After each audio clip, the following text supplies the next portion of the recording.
Hi there, my name's Ruth Francis. I work at East Sussex Careers Hub at the County Council, and today I'm joined by Charlotte from the NHS. Hi Charlotte. Hello, hi. Hi, thanks for joining us. Charlotte, could you start by telling everyone your job title and what that involves? Yeah, no problem. So my name's Charlotte Waite and I'm a diagnostic radiographer. So this simply means that I produce images to help doctors and clinicians diagnose a patient. For example, 10-year-old James fell over and hurt his legs. The doctor would ask me to produce an X-ray to see if it was broken or not. So put simply, that's what I do. Fantastic, thank you very much. Now you very kindly have brought some slides along to sort of show a little bit about your workplace. So I'm going to get those going now, and yeah, please talk us through them. Yeah, so this will always make me smile. That everywhere I go in my job, that there are massive caution radiation or caution radioactive signs everywhere. I think it's obviously a bit of my immaturity. A teenage self smiles and chuckles every time I see it, that wherever I go, that I'm sort of, followed by these caution X-ray radiation signs. It always makes me smile. It just makes my day all the time. Brilliant. Thank you. Tell us about this machine. So this is, as you can see, a bit antiquated, but is still very much in use up and down the country in our hospitals. This is our mobile X-ray unit. So we go to the wards or the resus department or intensive care and do produce X-rays of the patients that are either too poorly or too infectious or too unstable to attend the imaging department. So we trundle along all the corridors with this bit of kit. There are newer ones available, I hasten to add, but these ones are still clinging on. Yeah. It looks very sturdy. It looks like it will last a few decades yet. It is resistant to many door frames. It is, it's a good bit of kit, this. Excellent. And you were saying when we spoke earlier, Charlotte, that this might be used with patients who have COVID-19. Yeah, absolutely. Patients with COVID-19 are obviously very contagious, as everybody knows by now. So we really don't want those patients coming to our department if we can possibly avoid it. It's because, of course, not just for other patients, but also for our staff. Also, a lot of them are on ventilators, so they'll be on intensive care units and so are unable to actually leave the ward. But yeah, plenty of chest X-rays will be done for those people suffering with COVID-19. So absolutely, this will be used. Thank you. So another machine. Yeah, so this one's slightly more modern, slightly more shiny. This is it's called a CArm, just because of the shape of the arm, and it is another mobile X-ray machine, but this is one that we use specifically in theatre. So the bread and butter, the main thing that we'll be doing in theatre are trauma and orthopaedic cases. So if somebody has broken their arm, we will be producing images in real time throughout the surgery for pins and plates for the surgeon to operate with, basically. So, you're very, very integral. This machine bit of kit is absolutely massive, and you are quite an integral part of the team because the surgery can't start or can't progress without the images that you produce. Excellent. So radiographers are a really, really important part of people's care when they're in hospital. Well, yeah, absolutely. We see them through quite all the stages that they go through. Yeah. So sorry, I jumped ahead there. So this this image looks to me like a broken bone. Tell me what's happening here. Yeah, so this is the sort of thing that I absolutely love, and I'm not ashamed to say that. This is the sort of thing that really gets me going. Because I love trauma X-ray, so A&E. I love broken bones. I know that sounds a bit weird, but this is the sort of thing that really, really gets me going, because this is a collarbone. I don't know whether it's called a clavicle, and the medical term for it should be in one nice straight line. This one is in many, many pieces.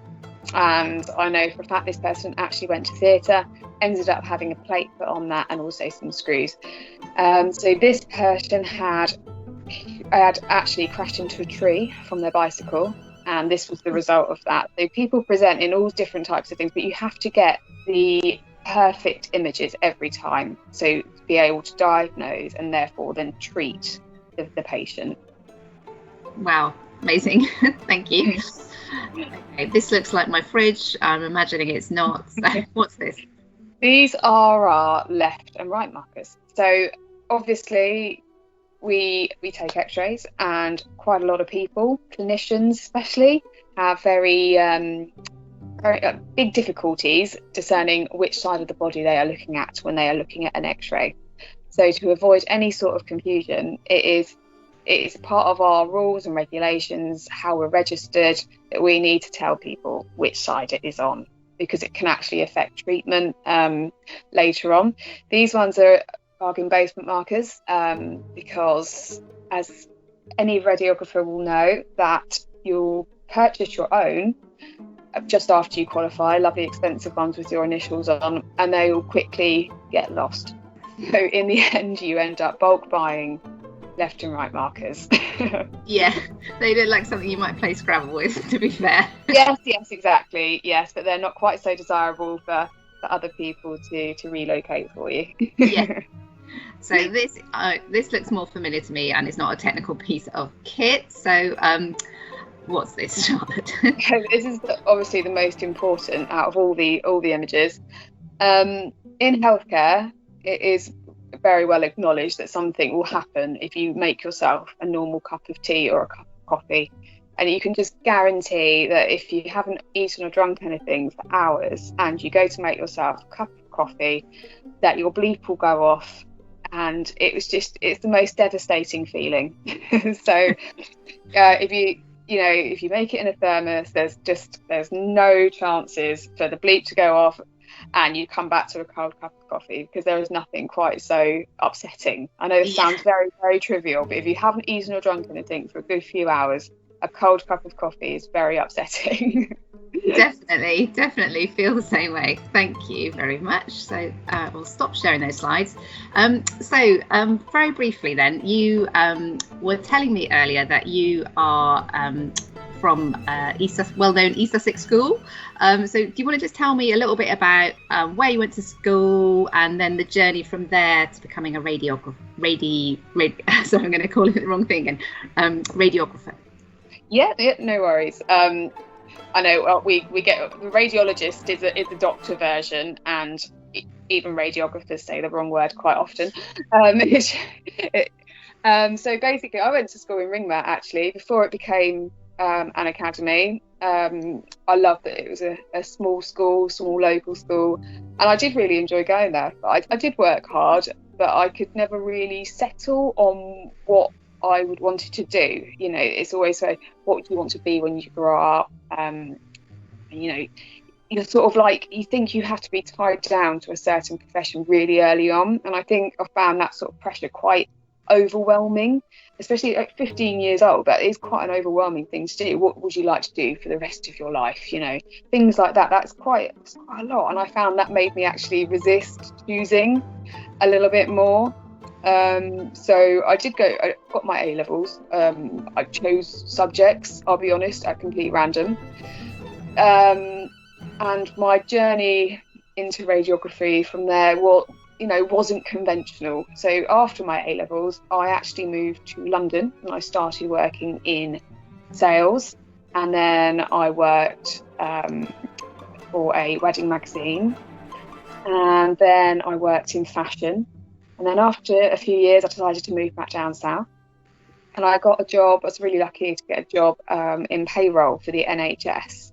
And so when I started working there, I got to know all the different roles within the hospital, all the different job varieties, job titles, all the different professions. And I realised that radiography was the thing that I was meant to do. It was a bit like that is something that I actually really would like to do. And I was really lucky to be given the opportunity by the trust that I was working for to be sponsored and to train to be a radiographer and get my degree at the same time. But I did find though that I had such a different attitude going back to education, and I started when I was 26. I think I was more mature. I was so grateful, and I felt that, I really genuinely appreciated how lucky I was to be given this opportunity.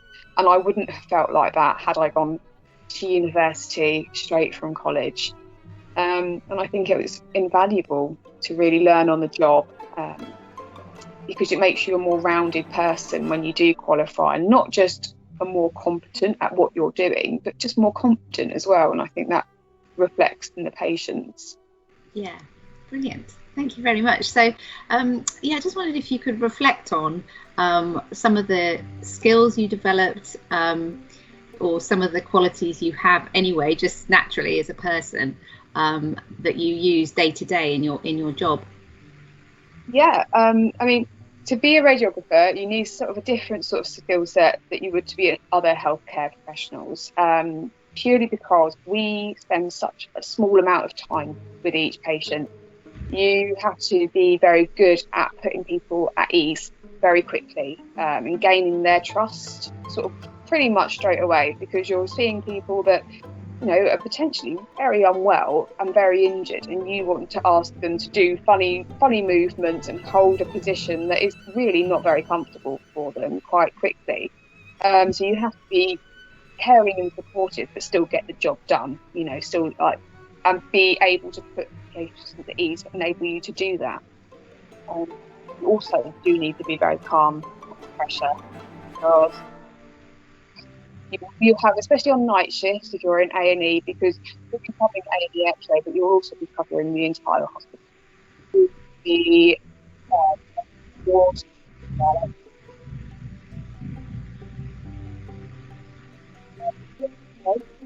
you had a staff of X-rays in the A&E department, and then you'll need to sort of take a step back, and then just start to.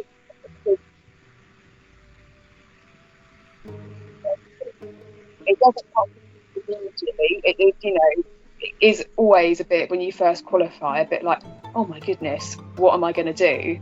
But you do develop it, having that sort of background, being a bit calm under pressure, and talking people down, which I got from basically in payroll.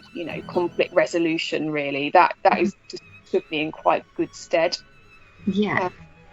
Working in sales, working in fashion, working for the magazine, I've got to talk to so many different types of people, and that's really, really important. Just sort of building your communication skills, but not just with one spectrum of people.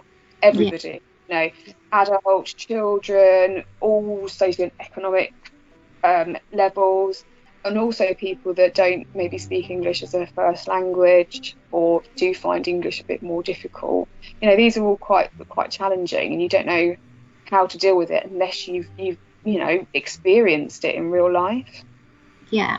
Excellent. So for someone who's 15 and they don't really know what to do for their career in the future, like most of us don't at that age, what would be your advice on skills and experience that they should try and get to sort of develop some of the things they need to know as a radiographer? Well, I think it's difficult to get experience like dedicated, especially to healthcare, even more to do with radiography, because we are dealing with radiation all the time. But the important thing is to remember that your transferable skills, things that you wouldn't have even thought would be helpful, are helpful. So being part of a sports team, perhaps, or even just doing sport on your own, because you learn how to train, like dedication, your motivation, or if you've got a Saturday job, things that you think, well, that's not going to help me. It will. If you stack shelves in a supermarket, you're learning how to manage your time. You're learning how to work as part of a team. You're learning how to prioritise. You're doing that the whole time without even really realising it. If you work in a cafe, waiting on tables, or a restaurant, you're learning how to communicate. You're looking at time management, and you're learning to multitask but still keep your standards quite high. You know, all of these things are so helpful when it comes to being a radiographer or any sort of healthcare professional, really. Yeah, fantastic. Oh, thank you so much, Charlotte. I found that really insightful. That sounds like really sound advice for everyone watching as well. So before we started the interview, you gave us a few little tips for websites to have a look at. So obviously everyone knows the National Careers Service website, so you can look on there. But the ones that might be more directly relevant to radiography, so we've got health careers .nhs.uk. If you go into explore roles, you'll be able to find radiographer there. Also step into the NHS, that gives you an idea of different roles that you might be suited to, so there's a quiz you can do. And also found related to your professional associations you mentioned beforehand, Charlotte, the Radiography Careers website is really handy as well. Thank you very much indeed, Charlotte, for sparing the time to talk to us. There was really great tips for people, so thanks for your time. No worries, that's fine. Thank you. Thank you.